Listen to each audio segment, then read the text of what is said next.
Deep in the mountains, a secret worth of billions dollars is being stolen rosewood, so valuable it's called liquid gold. But when the police close in, a fearless man named Pushpa turns the tables in a battle of wits, courage, and survival. This group of tomb robbers was cutting down tens of billions worth of rosewood on top of the mountain. When they saw a police car approaching, then they dropped the axes in their hands and ran away frantically. One man wiped his sweat and said, "I have an idea. Follow me and wait for the police car to arrive." The sheriff, with a righteous face, was known as the nightmare of all tomb robbers. When he rushed up with his men, he saw a group of men inside and outside the area. Then he watched as one man touched an axe. The sheriff asked him what he was doing with it. The man replied, "We came to herd cattle, and I came to cut the tiger." Angrily take out his pistol, aiming to beat the man's head. At that moment, the tomb robbers behind the man were no cowards. They picked up axes and confronted the sheriff. The man warned the sheriff that he was not alone in the battle, and that thousands of people were behind him. The next day, he was swept away unemployed. He came to the labor market. This is the so-called wealth and danger. Unwilling to be mediocre,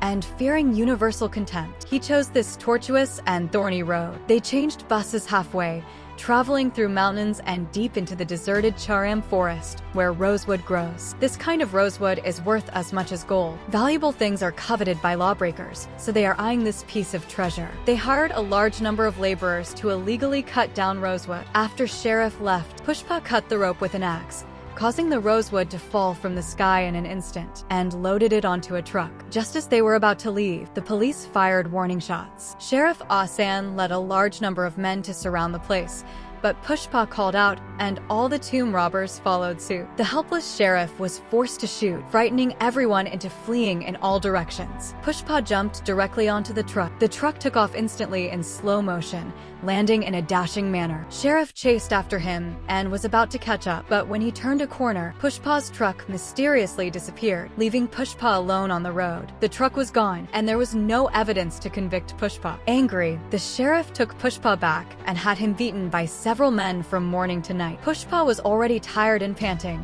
but he behaved calmly, showing no pain. This angered sheriff, he picked up a 20-meter plank and beat Pushpa wildly. Pushpa did not snort or beg for mercy. The news of the disappearance of the rosewood reached the leader of the smuggling gang. Knowing that the disappearance of the rosewood was related to Pushpa, spent a lot of money to bail him out. Pushpa took them to the place where the rosewood disappeared. Pushpa smiled darkly. It turned out that on the day of the escape, Pushpa saw a big puddle and jumped out of the car without hesitation. The truck full of rosewood instantly fell into the puddle, and the rosewood was salvaged, and told them to take the bus back. Watching the car drive away, Pushpa was even more unhappy. Hearing the sound of brakes behind him, turned his head and saw that Pushpa had actually bought a good car like himself. What made him angrier was that Pushpa dared to ignore him. Leda hurriedly introduced Pushpa to Leda, who was the one who successfully protected the rosewood. This group of tomb robbers cut the tanker in half, hid the red sandalwood worth tens of billions in the bottom compartment, and finally filled it with milk.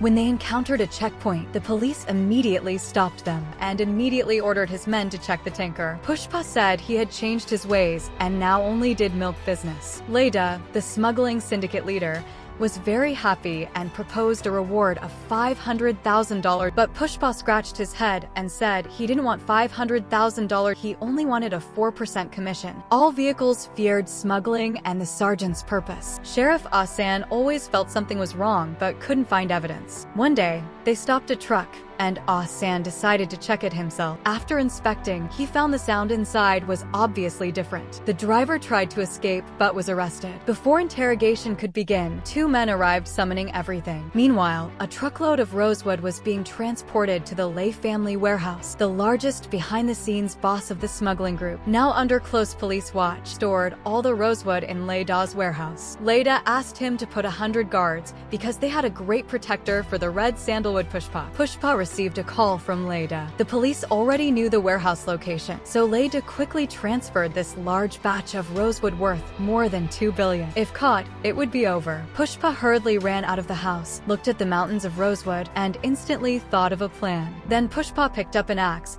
ran to the pile of rosewood, looked at the turbulent Ganges River, and began splitting stones with the axe. Suddenly, hundreds of rosewood logs rolled into the river and drifted through the waterfall into the rain. To avoid leaving evidence, they used cars, excavators, and forklifts. When the police arrived, they searched everywhere but didn't find a single piece of wood. At this time, a smuggler rode a motorcycle to the dam at the bottom of the mountain and quickly closed the valve, intercepting all the rosewood. Unable to find evidence, the police were helpless. Pushpa's outstanding performance caught the attention of Samphat, the smuggling syndicate leader. Samphat admired Pushpa's courage and invited him to the smuggling party. He overheard two younger brothers speaking badly about Samphat, saying he sold 20 million tons of rosewood, but they only got 2.5 million tons. Pushpa told Leda, but Leda already knew the middleman was skimming profits. The next day, Pushpa took off his sunglasses and said, "This person dared to ask for 10 million to raise 500,000 mounts. I'm afraid he's not tired of being crooked." The universal fear ignored him, only asking them to think about it. Then he left without recognizing his 6 relatives. Unexpectedly, Universal Parkin swaggered back, picked up Samphat's mobile phone, found the rosewood buyer, and dialed directly. He said he had first-class rosewood and left a phone number.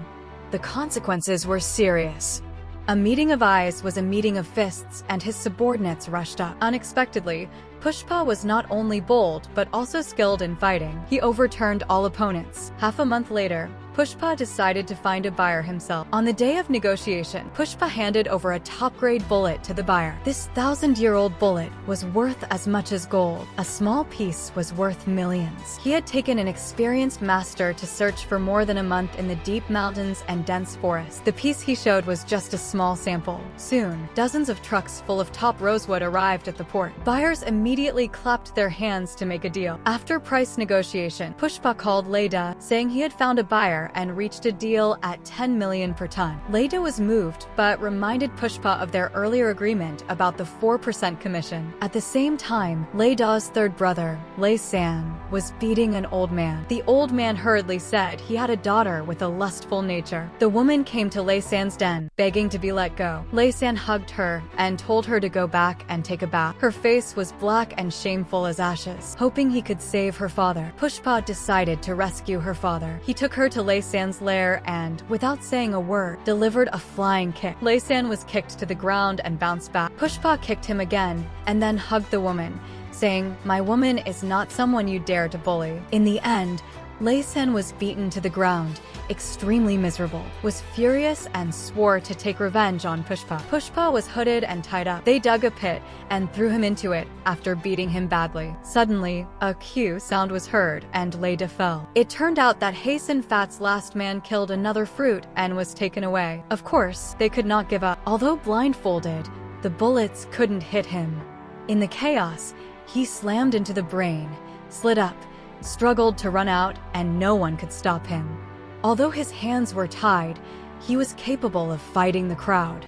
The mask was glued to the fork and ejected.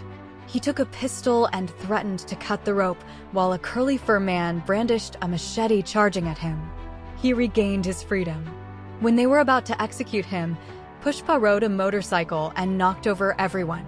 The situation reversed instantly. Sampang called, but Pushpa answered the phone, instantly recognizing the situation. Sampang hurriedly released him. Listening to the funeral of the brother-in-law, almost all the smuggling bosses gathered, including Sampang. Pushpa did not hesitate to answer with a shameful smile. He told all the bigwigs that Sampang bought low and sold high, making hundreds of millions in huge profits. Sampang announced that he would let Pushpa take over his position. Sampang lost his last resistance. A few days later, Pushpa completely controlled the smuggling syndicate and reached the pinnacle of his life.